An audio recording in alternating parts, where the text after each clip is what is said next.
आज आपण गणपती बाप्पाच्या आवडीचे मऊ लुसलुशीत अगदी पांढरे शुभ्र मऊसूत लोण्यासारखे उकडीचे मोदक बनवणार आहोत। तेही राशनच्या तांदळाच्या पिठापासून बनवणार आहोत। अगदी तोंडात टाकताच नुसत्या सुवासानेच मन तृप्त होईल असे हे उकडीचे मोदक बनवूयात। तर चला जराही वेळ न घालवता आपण आजच्या रेसिपीला सुरुवात करूया।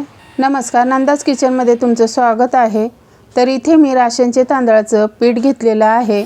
आता इथे आपण 3 वाटी पिठाची उकड काढणार आहोत। त्यासाठी इथे मी 2 वाटी पाणी घेऊन त्यामध्ये किंचित चुटकीभर मीठ, 1 चमचा तूप टाकून मिक्स करून घ्यायचे। तुपामुळे उकड आपले एकदम मऊसूत होते। मोदक आपले पांढरे शुभ्र व्हावे आणि चवीला एकदम लोण्यासारखे व्हावे त्यासाठी इथे आपण 1 वाटी दूध टाकणार आहोत। आता ह्याला चांगली उकळी आली की ह्यामध्ये 1 चमचा साखर आणि ज्या वाटीने आपण पाणी आणि दूध घेतले त्याच वाटीने 3 वाटी तांदळाचं पीठ घेणार आहोत। आता हे चांगलं मिक्स करून घ्यायचे। मिक्स करताना गॅस मात्र लोच ठेवायचा आणि मिक्स करून झालं की वरती झाकण ठेवून गॅस बंद करायचा आणि ही उकड एक 10 मिनिटासाठी ठेवायची। तोपर्यंत आपण मोदकाचं आतील सारण बनवायला घेऊया। जेवढा नारळाचा किस घेतलेला असेल त्याचे निम्म गूळ घ्यायचं आहे। तर इथे मी 1 वाटी गूळ घेतलाय। इथे मी 2 चमचे तूप घेतले। तूप चांगलं वितळलं की त्यामध्ये 1 चमचा खसखस टाकून छान परतून घ्यायचे आणि लगेच ह्यामध्ये ओल्या नारळाचा किस टाकून छान तुपामध्ये 1 मिनिटभर कोरडं होईपर्यंत परतून घ्यायचे आणि मग लगेच ह्यामध्ये गूळ टाकून गूळ वितळेपर्यंत हे सारण शिजवून घ्यायचे। ज्या वेळेस गूळ पूर्णपणे वितळून सगळं सारण एकजीव होईल त्यावेळेस समजायचे की आपलं सारण तयार झाले आणि गॅस बंद करून हे सारण थंड होण्यास ठेवायचे। तोपर्यंत इथे आपली उकड ही हलकीशी गार झालेली आहे, अजून पूर्णपणे थंड झालेली नाही। ताटात काढून घेऊया आणि असा एक तांब्या घेऊन त्याला थोडंसं पाण्याचा हात लावायचा आणि तांब्याने छान असं पीठ चांगलं मळून घ्यायचे। पीठ जर घट्ट वाटत असेल तर थोडंसं पाण्याचा शिंतोडा मारून मग आणखीन तांब्याने पीठ चांगलं मळून घ्यायचे। हे पीठ तांब्याने मळता मळताच हे पीठ थोडंसं थंड होतं। आता आपण हातानेच मळून घ्यायचे। थोडंसं कोमट आहे पण पाण्याचा शिंतोडा मारून पीठ चांगलं मऊसूत होईपर्यंत मळून घ्यायचे। तर पहा, मस्त असं मऊसूत पीठ मळून झालेलं आहे।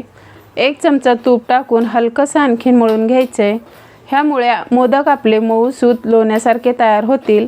तर पहा, इथे आपलं सारणही थंड झालेलं आहे आणि पीठही छान मळून झालेलं आहे।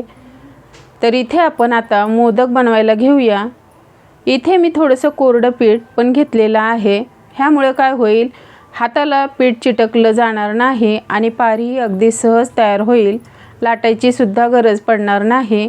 हातानेच अगदी मस्त गोल गोल अशी पारी तयार होते, बघू शकता। एकदम पातळ अशी पारी बनवून तयार झालेली आहे, बघू शकता।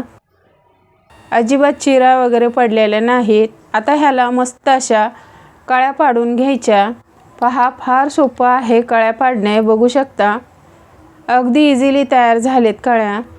आता ह्यामध्ये आपल्याला जेवढं सारण भरायचं आहे तेवढं भरून कडा अगदी हलक्या हाताने बंद करून घ्यायच्या। तर पहा, मस्त असा सुंदर सुबक असा मोदक तयार झालाय।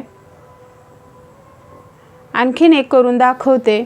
जेवढं पीठ कमी घ्याल तेवढी पारी पातळ तयार होते आणि त्यामुळे मोदक खायलाही खूप छान लागतो। अशाच पद्धतीनेही बाकीचेही मोदक करून घेणार आहे, पण इथे मी फक्त 5च मोदक करून घेणार आहे। बाकीचे मी नंतर करून घेईन। इथे मी मोदक उकडण्यासाठी पाणी गरम करायला ठेवलेलं होतं। त्यावर हे मी मोदकाचं ताट ठेवून 10 ते 15 मिनिटं मीडियम गॅसवरती झाकण ठेवून वाफवून घ्यायचे। जर कळ्यांचा मोदक करायला जमत नसेल तर हा एक साधा सोपा मस्त उपाय आहे मोदक बनवायचा। एकदम इझिली तयार होतो, जास्त वेळही लागत नाही। तर हेही मी 7 मोदक बनवून घेतलेत। इकडे आपले हे मोदक उकडून झालेत। हे मोदक मी 15 मिनिटं उकडून घेतलेत। काढून घेऊयात। थंड होत आहेत तोपर्यंत हे दुसरे मोदक उकडायला ठेवूया। तर हे आपले पहिले मोदक थंड झालेत, बघू शकता। अजिबात फुटलेला वगैरे नाही किंवा खाली चिटकलेला सुद्धा नाही, बघू शकता। एकदम इझिली निघालेत मोदक। वरून थोडंसं तूप टाकून सर्व करूया। एकदम मऊ लुसलुशीत हे मोदक झालेले आहेत। तुम्हाला मी तोडूनही दाखवते, बघू शकता। अप्रतिम झालेले आहेत। युवलूशा साच्यातले मोदकही तयार झालेत। हाही मोदक बघू शकता, एकदम मऊ लुसलुशीत झालेला आहे। तोडूनही दाखवते। एकदम साध्या सोप्या पद्धतीने अगदी मऊसूत पांढरे शुभ्र लोण्यासारखे हे मोदक बनवून झालेले आहेत। तुम्ही माझ्या पद्धतीने एक वेळेस नक्की करून पहा। जर माझे व्हिडिओ तुम्हाला असेच आवडत असतील तर लाईक करा, शेअर करा, कमेंट करा। चॅनल अजून सबस्क्राईब केलं नसेल तर करून घ्या। भेटूया अशाच नवनवीन व्हिडिओमध्ये। तोपर्यंत धन्यवाद।